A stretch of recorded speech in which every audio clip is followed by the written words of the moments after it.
Na aula passada vimos as diferenças entre o colonialismo da época moderna e o neocolonialismo. Veja então que o colonialismo, ele tinha grandes diferenças com o neocolonialismo, que é um novo tipo de colonialismo. Se o colonialismo existiu entre o século XVI ao XVIII, o neocolonialismo é coisa do capitalismo industrial e liberal do século XIX e XX. Explicamos as diferentes razões e as diversas formas de dominação. Tiveram também aí inúmeras razões que levaram à expansão neocolonialista e imperialista. Dentre essas razões, o que? A busca de pontos estratégicos militares, mercados consumidores para esses excedentes de capitais industriais, tá certo? E também para diminuir a tensão populacional que estava acontecendo na Europa naquele momento, incentivando as imigrações. Boa aula!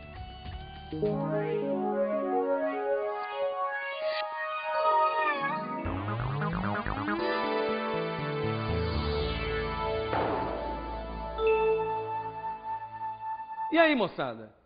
Tudo em paz com vocês? Com vocês pode ser, não é? Mas o mundo está pegando fogo, não é verdade? Guerras por todo lado. Com certeza você vem acompanhando pela TV, pelos jornais, pelas revistas. Década de 80, 90, grandes guerras, guerras localizadas. Lembra-se aí? Por exemplo, a Guerra do Golfo, tá? Entre os Estados Unidos, Iraque, qual mais? A Guerra da Bósnia, tá? A guerra no Afeganistão, recentemente, e, mais recentemente ainda, a guerra entre Israel e a Palestina, israelenses e palestinos, não é? Guerras ao vivo, guerras filmadas, que você pode assistir em casa. Essa é a diferença das guerras de hoje, que existem em todo lugar. Não é verdade? Pois é.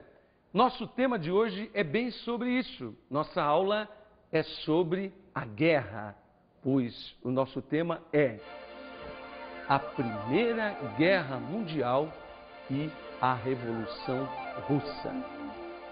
Bem, mas antes de estudarmos essas questões, a Primeira Guerra Mundial entre 1914 e 1918 e a Revolução Russa de 1917, gostaríamos primeiro de deixar uma questão para você refletir sobre a seguinte afirmação: a Primeira Guerra Mundial foi fruto das rivalidades interimperialistas do século XIX.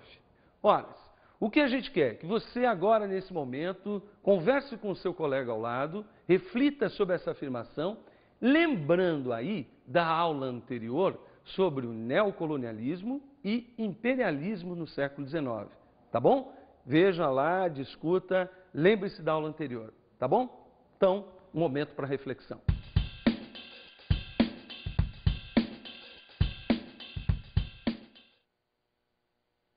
E aí, quais foram suas respostas?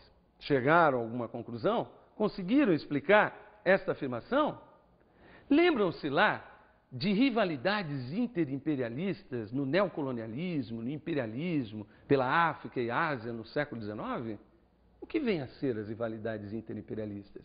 Seriam as rivalidades, as divergências entre as grandes potências europeias do século XIX sobre os seus domínios na África e na Ásia, guerras locais, disputas, na verdade, por territórios, por colônias. E como é que isso levou à Primeira Guerra Mundial? Com certeza. Por exemplo, a Primeira Guerra Mundial, ela foi construída no século XIX. Ela estourou em 1914, mas foi totalmente construída no XIX, na época da expansão imperialista das potências europeias pelo mundo, tá bom? E lembre-se de uma coisa também, as primeiras décadas do século XX, 1910, 1900 até mais ou menos 1920, foi conhecida como a Belle Époque, a Bela Época. Por quê? Porque a Europa estava enriquecendo com o quê? Com a sua expansão e o seu domínio sobre a África e a Ásia, onde retirava matéria-prima, mão de obra.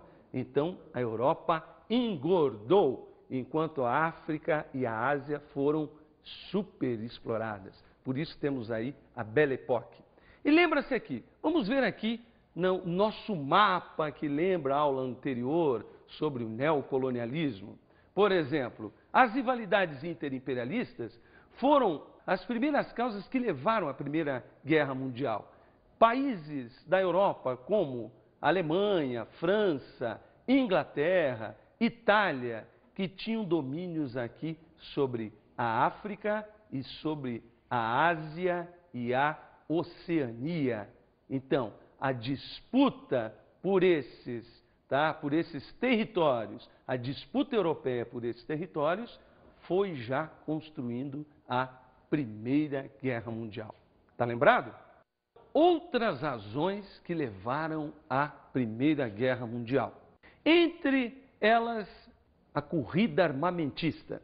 A corrida armamentista tem tudo a ver com as rivalidades interimperialistas entre as potências europeias.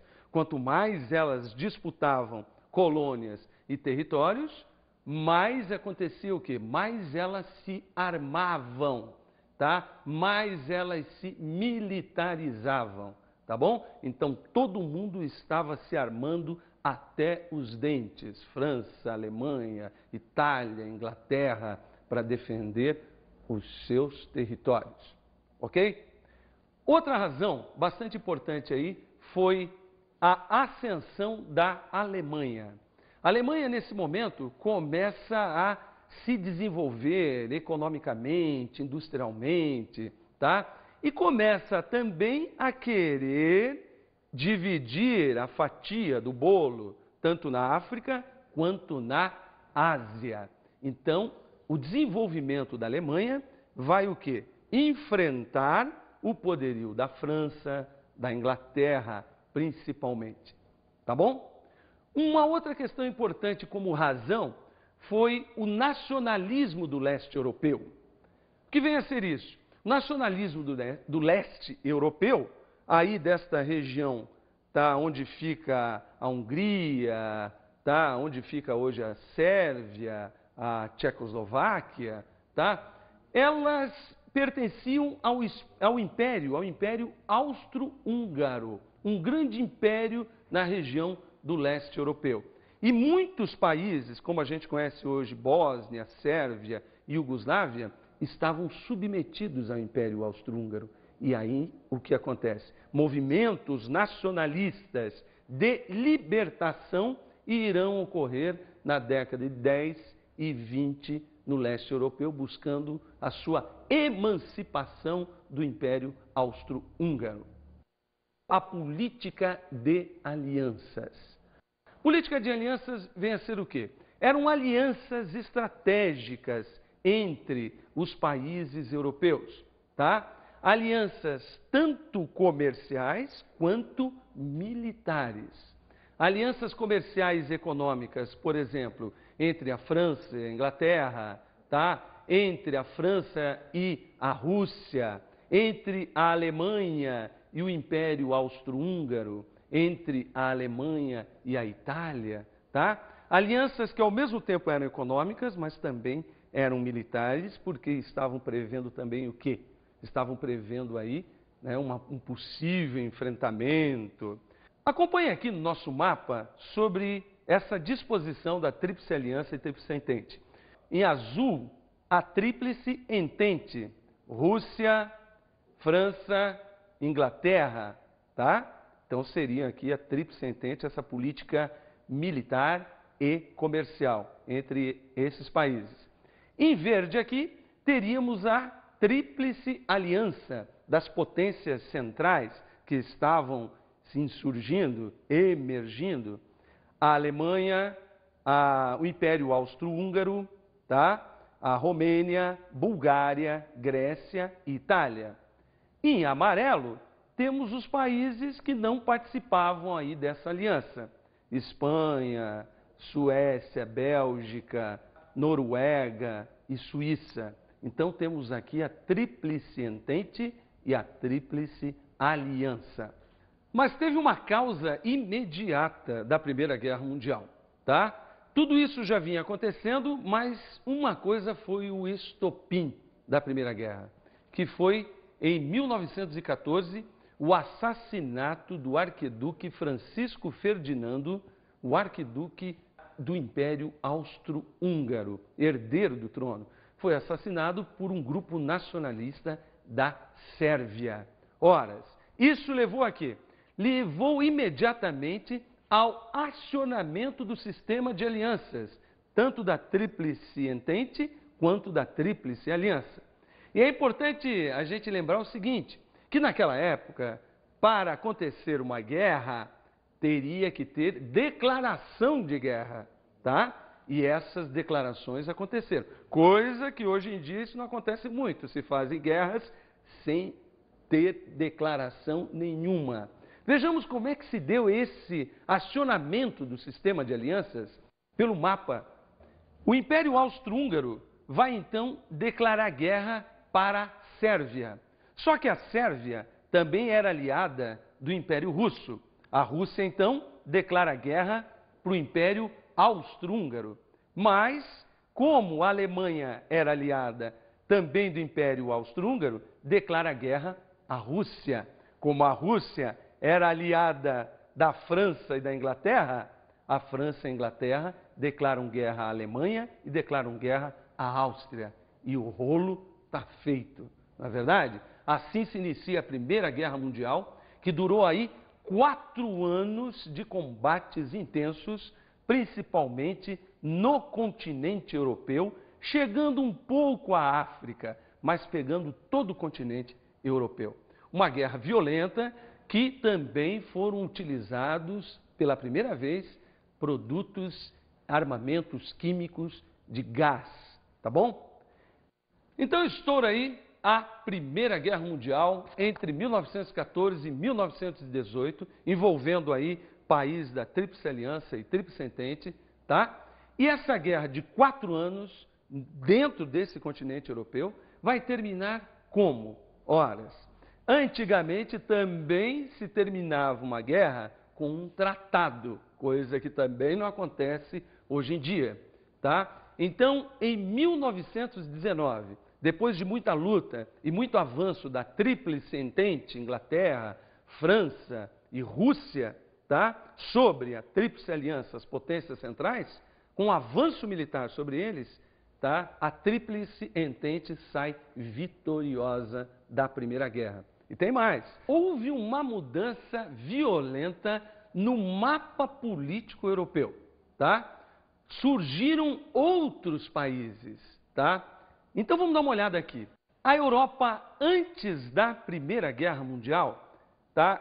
Tinha aqui, ó, o Império Austro-Húngaro, Sérvia, Romênia, Bulgária, Montenegro, Albânia, Itália, Dinamarca, Suécia, Noruega, tá? Principalmente no leste europeu. E aqui o Império Otomano.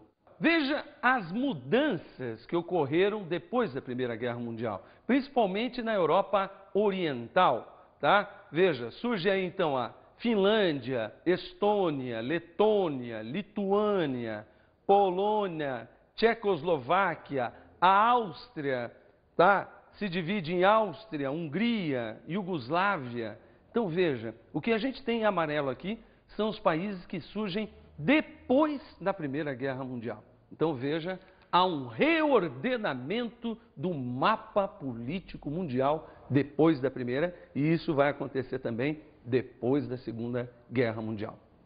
Mas em 1919, como a gente já comentou, se instalou então o Tratado de Versalhes, que foi o Tratado de Paz, com mais de 400 artigos que eram grandes imposições sobre principalmente a Alemanha.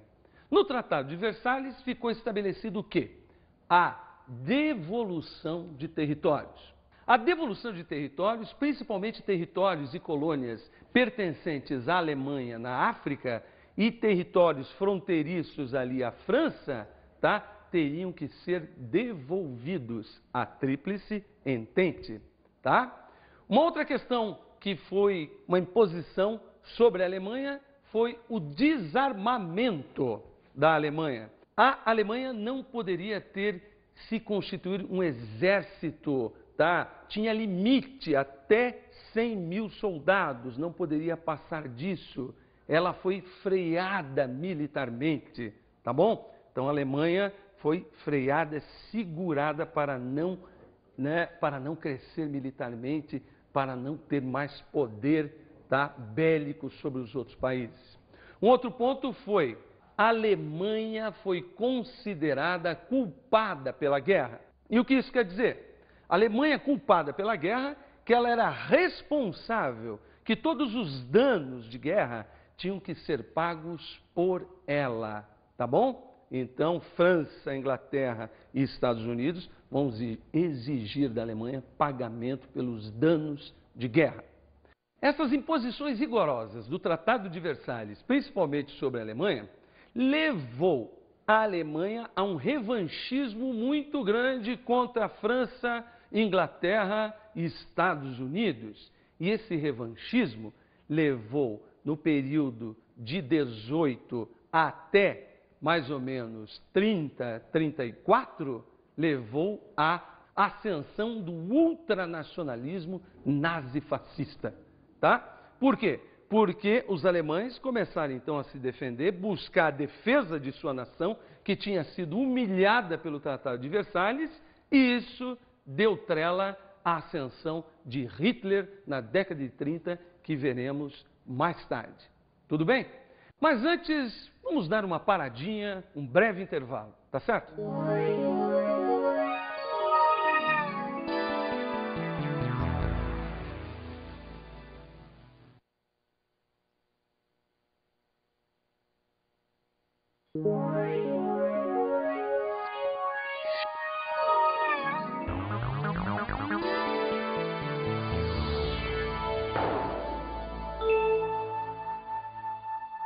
Então, voltemos à nossa aula para finalizar a Primeira Guerra Mundial.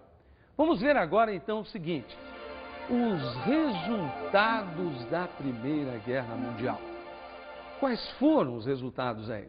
Primeiro, milhões de mortos, em torno de 8 milhões de mortos foi o saldo humano da Primeira Guerra Mundial, como também em torno de 20 milhões de pessoas inválidas, causados aí pelas minas, gases, bombas, tá? Então a gente tem um saldo humano bastante negativo dessa Primeira Guerra Mundial, que nesse momento se tornou mundial.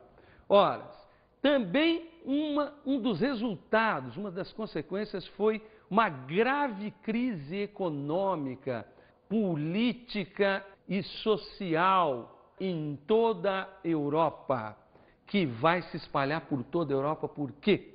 Porque a Europa foi a principal prejudicada, que foi no palco europeu que ocorreu a Primeira Guerra, como também a Segunda Guerra. E a Europa sai então cambaleando dessa guerra, prejudicada do ponto de vista econômico, com grave crise, socialmente, a população passando por dificuldades e também politicamente. Por quê? Porque nesse momento a democracia, os ideais liberais, a democracia liberal passa a ser colocada em dúvida por outros grupos, tanto de um lado socialistas e comunistas, como também levando à ascensão dos ideais nazifascistas por toda a Europa também começa aí. Por quê? Porque frente a uma crise política, econômica e social, vão surgir grupos, tá, que querem chegar ao poder de uma maneira, inclusive, violenta para tentar resolver a situação, tá? Aí, então, o Mussolini na Itália já na década de 20 e o Hitler e o nazismo, né, na década de 30 na Alemanha. Tudo bem? Uma outra questãozinha aí foi o quê? Com isso tudo, acontece o fim da hegemonia europeia sobre o mundo. Então, lá do século XIX, da expansão imperialista e neocolonialista que a gente já viu, a hegemonia, o domínio europeu sobre o mundo começa a entrar em decadência após a Primeira Guerra Mundial. E esse fim dessa hegemonia leva a que, se a Europa entra em decadência, outros vão começar a entrar em ascensão. E aí a gente tem o quê? O início da hegemonia dos Estados Unidos. Hegemonia, o domínio político, econômico dos Estados Unidos começa a vingar, começa depois da Primeira Guerra Mundial com a crise europeia. Também países que ficaram neutros na guerra, como Espanha, Suécia e também o Brasil, que vai acontecer o quê? Vai acontecer aí um aumento das exportações, um crescimento econômico desses países que não participaram diretamente da Primeira Guerra Mundial, tá? Os Estados Unidos participou de longe, não foi afetado no seu território. Então, esses países também crescem junto, aproveitam esse momento de crise na Europa, tá bom? E um dos últimos resultados aí foi o quê? O surgimento de vários países, como a gente já comentou, e o reordenamento do mapa político europeu. Tá legal? Finalizado, então, essa questão da Primeira Guerra Mundial, nós vamos ver agora um outro tema relacionado a ela, que foi a Revolução Russa de 1917. Por que relacionado? Porque tem tudo a ver com a Primeira Guerra Mundial. A Revolução Russa, né, acontece em 17, antes do final da Primeira Guerra, e a Rússia participava, lembram lá? Participava da Tríplice Entente, ao lado da Inglaterra, França e Estados Unidos. Mas a Rússia vai se retirar antes da guerra, porque nesse momento, em 17, vai acontecer um processo revolucionário de tomada do poder em dois momentos que nós vamos ver agora. Mas vejamos o que estava acontecendo na Rússia, tá? Qual era a situação econômica, política e social da Rússia que levou à Revolução Bolchevique de outubro de 17, a primeira revolução no mundo, uma revolução socialista, uma revolução comunista que vai ter repercussão internacional, que vai afetar e vai influenciar diversos povos, diversos países no século XX, porque em outubro de 17 foi uma revolução proletária e os trabalhadores, liderados aí pelos bolcheviques e comunistas, tomaram o poder. Mas qual era a situação econômica e social da Rússia antes disso? Ora, o que vigorava politicamente na Rússia? Politicamente na Rússia vigorava o czarismo absoluto do Nicolau II. Czarismo que vem de muito tempo na Rússia. Czarismo que lembra um império, uma monarquia muito forte, apoiada por quem? Apoiada pela nobreza, pela aristocracia, donos de terras, apoiada também pela Igreja Ortodoxa e também grupos militares, apoiada militarmente. Então, era um czarismo que vem de César mesmo, imperador, uma família de séculos, dinastia que governavam a Rússia. A Rússia era um império com grande influência sobre a Ásia e também sobre o leste europeu. A Rússia espalhava o seu domínio também na Ásia e no leste europeu. Por isso a gente pode falar que ela era também um império czarista, tá certo? Dominando outras regiões, tá bom? Ora, mas esse império também começa a entrar em crise, tá? Quando participa da Primeira Guerra Mundial. Mas a gente pode ver um outro item bastante importante aí, que a industrialização da Rússia só vai ocorrer no século XIX. Muito parecido com o Brasil, é uma industrialização tardia. Uma industrialização tardia que levou a quê? Levou a uma superexploração dos trabalhadores, tanto da cidade quanto do campo. Uma jornada muito longa de trabalho. O que tinha acontecido na Revolução Industrial na Inglaterra no século XVIII estava ocorrendo no final do XIX, começo do XX, tá? Na Rússia. Então, superexploração sobre os trabalhadores. O que mais estava acontecendo aí nesse momento? Ora, havia, com tudo isso, um aumento da crise econômica. Por quê? Porque a Rússia também estava participando dessa Primeira Guerra Mundial, tá? E não estava se saindo muito bem na Primeira Guerra. Muitas baixas, muitos problemas, e começa a ocorrer movimentos de oposição, movimentos políticos e sociais de oposição ao czarismo. E que movimentos foram esses? Ora, tanto socialistas revolucionários, tá?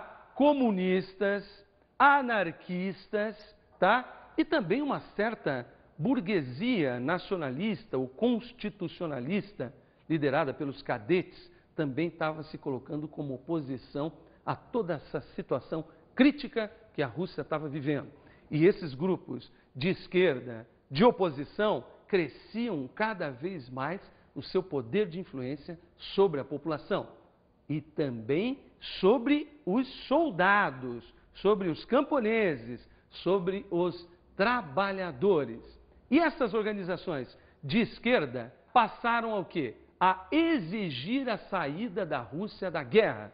Passaram então a exigir que a Rússia se retirasse da guerra, da Primeira Guerra Mundial, que estava trazendo só prejuízos à população russa, tá? Então, grupos, principalmente grupos de esquerda, socialistas, bolcheviques, mencheviques, ditos comunistas e anarquistas também, defendiam a saída imediata da Rússia da Primeira Guerra Mundial. Tá certo? Foi aí então que todas essas organizações, esses movimentos sociais, políticos, contrários ao czarismo, contrários à participação na Primeira Guerra Mundial, contrários à crise que estava se instalando econômica e social na Rússia, passam a estabelecer o quê? A fazer o quê? A Revolução de Fevereiro de 1917. E o que vem a ser essa Revolução de Fevereiro? Foi uma revolução que derrubou o czarismo, que uniu todas as oposições, socialistas, comunistas, tá? E também constitucionalistas pertencentes à burguesia constitucional, derrotaram o czarismo e instalaram o quê? Um governo provisório, tá? E esse governo provisório passou a ser liderado pelos cadetes, pela burguesia constitucionalista. Derruba-se a monarquia, tá? Tenta aí então se instalar uma outra forma de governo, mais limitado pela liderança burguesa nesse processo. Alguns falam, inclusive, que esse foi um primeiro momento de uma revolução burguesa na Rússia, porque a burguesia liderou nesse momento e não avança socialmente, tá? Não faz avançar socialmente. E tem mais, também não se retira da Primeira Guerra Mundial, tá? Não se retira ainda porque a liderança do governo provisório da burguesia constitucionalista não defendia a retirada imediata da Primeira Guerra. Ora, os ânimos vão se acirrando mais ainda, tá? As greves, motins, insurreições vão radicalizando esse processo e também são criados aí os sovietes, que seriam conselhos, tá? De operários, camponeses e soldados. E esses sovietes passam a sofrer forte influência de quem?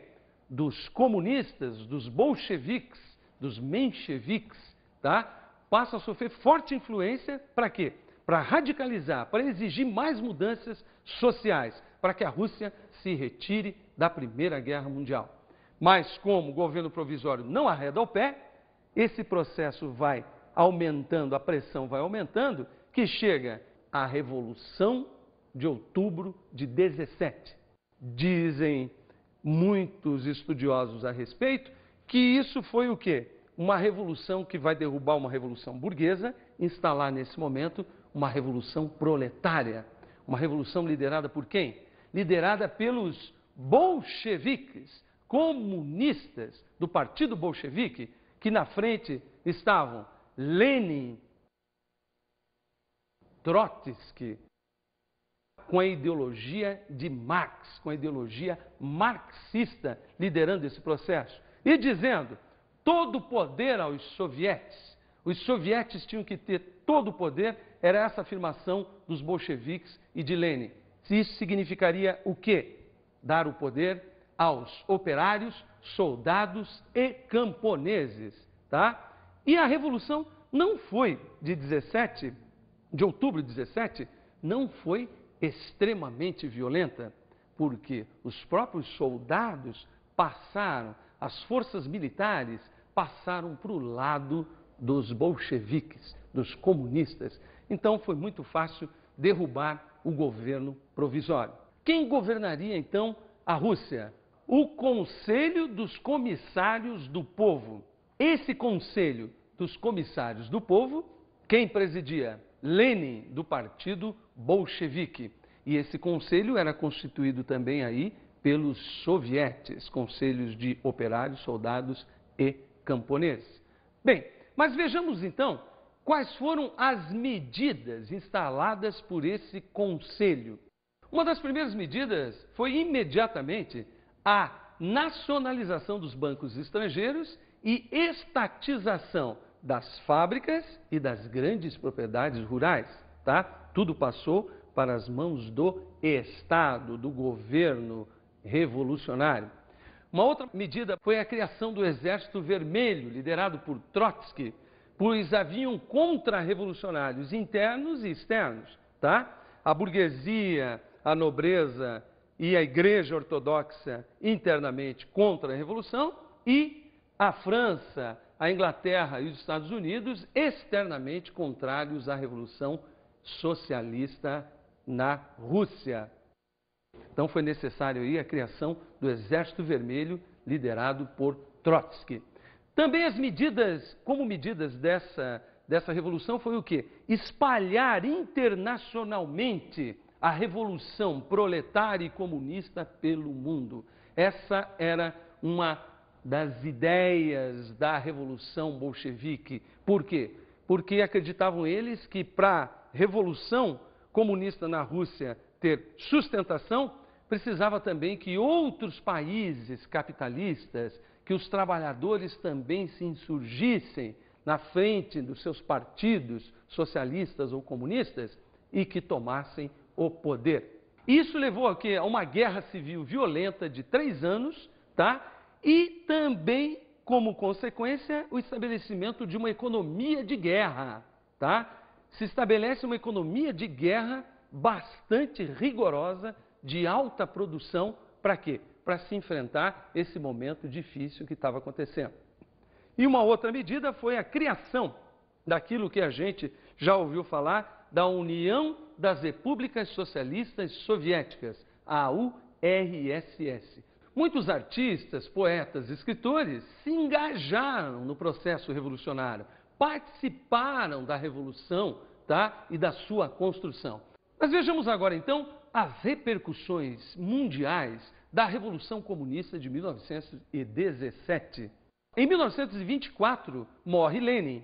E aí acontece o quê? Uma disputa interna dentro do Partido Bolchevique entre Stalin e Trotsky pelo domínio do partido. E é nesse momento que se enfrentam duas posições políticas bastante diferentes. O grupo de Trotsky defendia que a revolução tinha que ser internacional, que o comunismo tinha que se espalhar por todo o mundo, só assim poderia se enfrentar o capitalismo, através de revoluções proletárias em cada país. Por outro lado, o grupo de Stalin defendia o socialismo na Rússia, um socialismo nacionalista, que se estabelecesse primeiro na Rússia, depois se espalhasse aí pelo mundo. Tá? A prioridade era estabelecer e concretizar o socialismo na União Soviética. E é nesse momento que Stalin, em 24, vence. Trotsky é expulso da Rússia e vai se encontrar no México mais tarde. E começa então, entre 1924 a 1954, o período chamado a Era Stalinista. Stalin governa autocraticamente. Esse período stalinista é bastante polêmico. Mesmo assim, houve o quê? Uma expansão das ideias marxistas, leninistas, socialistas e comunistas por todo o mundo. Isso é inegável.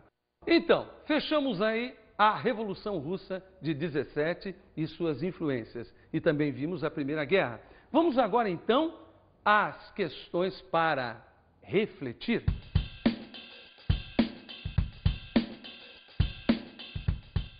Por que a Primeira Guerra resultou no início da atual hegemonia mundial norte-americana, no início desse atual domínio norte-americano sobre o mundo? O que tem a ver com a Primeira Guerra Mundial?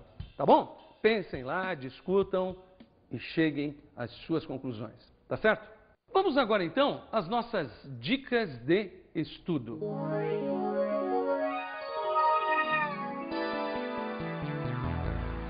A primeira, alguns livros, como por exemplo, A Revolução Russa, de Maurício Trachtenberg. Um livro clássico a respeito da Revolução Russa, foi feito por um jornalista, Joe Reed, que vivenciou a Revolução em 17, que foi os 10 dias que abalaram o mundo.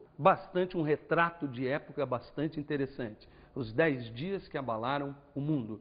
E também poetas, como Mayakovsky, os escritores como Máximo Gorki, retratam muito bem esse período. Então encerramos aqui a nossa aula sobre a Primeira Guerra Mundial e a Revolução Russa de 17. Até a próxima!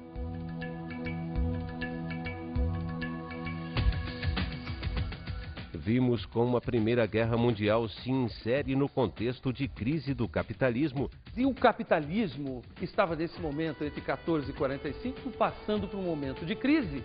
E as alternativas encontradas aí foram também processos revolucionários liderados por grupos socialistas e comunistas, tá certo? Porque o capitalismo liberal, nesse instante, estava iniciando um processo de crise política, econômica e social, fruto lá das rivalidades interimperialistas e do neocolonialismo e da expansão imperialista no século XIX e XX. E vimos ainda como se processou a Revolução Proletária Comunista. A Revolução Comunista de 1917, que foi dividida em uma Revolução de Fevereiro, uma Revolução de Outubro, também tem íntima relação com a Primeira Guerra Mundial, pois a crise que levou esta Primeira Guerra, os saldos negativos, levaram a Rússia a uma profunda crise econômica, política e social. Até a próxima!